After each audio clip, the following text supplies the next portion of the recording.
जय हो श्री कृष्ण भगवान। अर्थ पंचदशोध्याय 15वां अध्याय।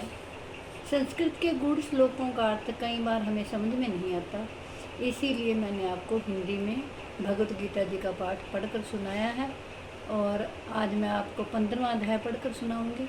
देखिए श्री कृष्ण भगवान जी अर्जुन को क्या गीता जी का उपदेश दे रहे हैं। श्री कृष्ण भगवान बोले, आदि पुरुष परमेश्वर रूप मूल वाले और ब्रह्मा रूप मुख्य शाखा वाले जिस संसार रूप पीपल के वृक्ष को अविनाशी कहते हैं तथा वेद जिसके पत्ते कहे गए हैं, उस संसार रूप वृक्ष को जो पुरुष मूल सीख तत्व से जानता है वह वेद के तात्पर्य को जानने वाला है।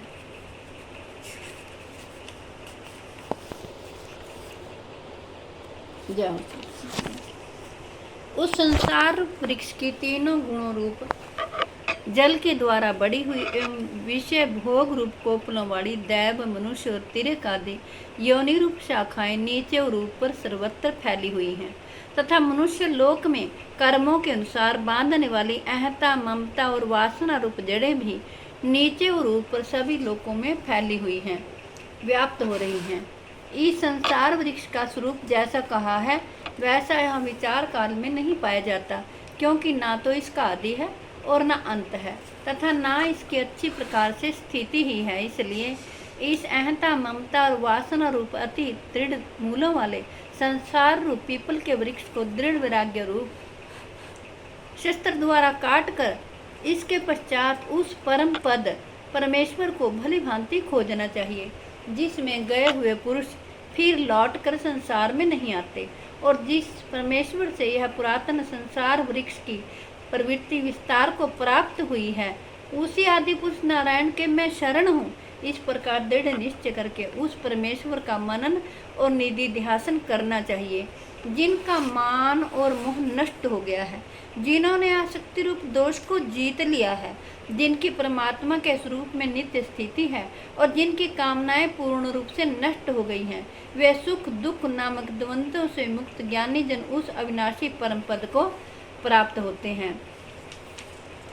जिस परम पद को प्राप्त होकर मनुष्य लौट कर संसार में नहीं आते, उस संसार सर्व स्वयं प्रकाश परम पद को न सूर्य प्रकाशित कर सकता है, न चंद्रमा और न अग्नि ही।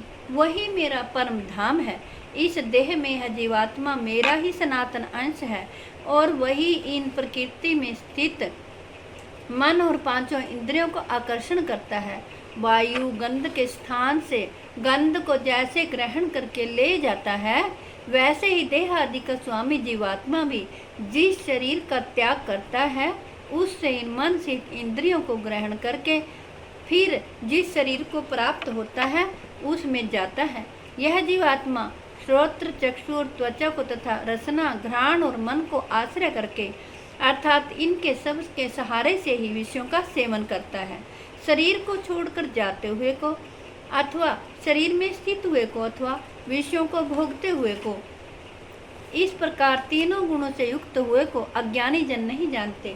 केवल ज्ञान रूप नेत्रों वाले विवेकशील ज्ञानी ही तत्व से जानते हैं।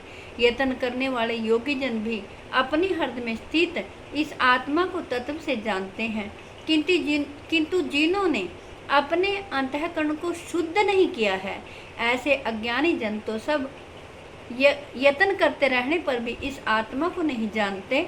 सूर्य में स्थित जो तेज संपूर्ण जगत को प्रकाशित करता है तथा जो तेज चंद्रमा में है और जो अग्नि में है, उसको तू मेरा ही तेज जान।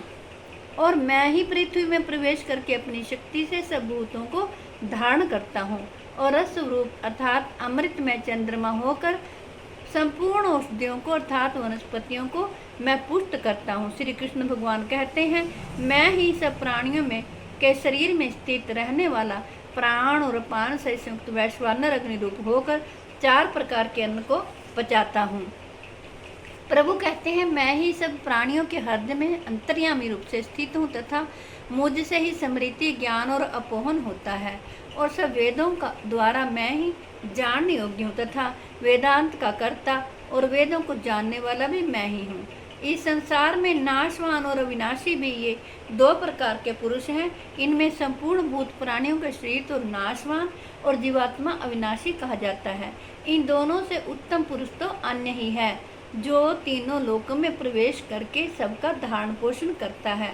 एवं अविनाशी परमेश्वर और परमात्मा इस प्रकार कहा गया है, क्योंकि श्री कृष्ण भगवान कहते हैं, मैं नाशवान जड़ वर्ग क्षेत्र से तो सर्वथा अतीत हूँ और अविनाशी जीवात्मा से भी उत्तम हूँ, इसलिए लोक में और वेद में पुरुषोत्तम नाम से प्रसिद्ध हूँ।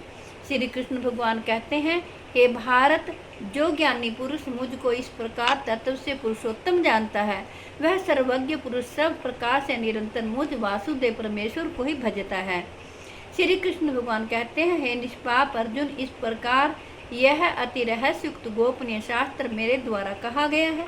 इसको तत्व से जानकर मनुष्य ज्ञानवान और कृतार्थ हो जाता है। जय हो श्री कृष्ण। हे कृष्ण गोविंद हरे मुरारे, हे नाथ नारायण वासुदेवाय। हे कृष्ण गोविंद हरे मुरारे, हे नाथ नारायण वासुदेवाय। जय हो श्री कृष्ण भगवान की। जब तक मेरे तन में प्राण है तब तक मैं आपको भगवत गीता जी का पाठ सुनाती रहूँगी। आप भी प्रेम पूर्वक सुनिए। विश्व के कल्याण के लिए, जगत के कल्याण के लिए मैंने ये भगवत गीता जी का पाठ आपको पढ़कर सुनाया है। मैं आशा करती हूँ आप सभी इसका लाभ उठाएंगे। जय हो श्री कृष्ण।